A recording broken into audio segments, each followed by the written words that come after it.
Hello, in front of me I've got Toyota Avensis. In this video I'll show you how to configure internet in your car.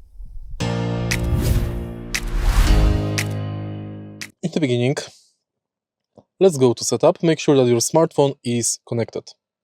Now go to telephone and then go to internet. Let's go, for example, to online searches and configure internet. Select your smartphone, connect for internet, continue,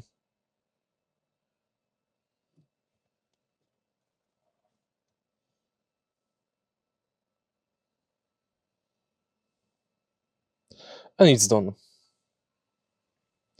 Now you can check pictures, fuel prices, and perform online search. If you find this video helpful, please leave like, comment, and subscribe.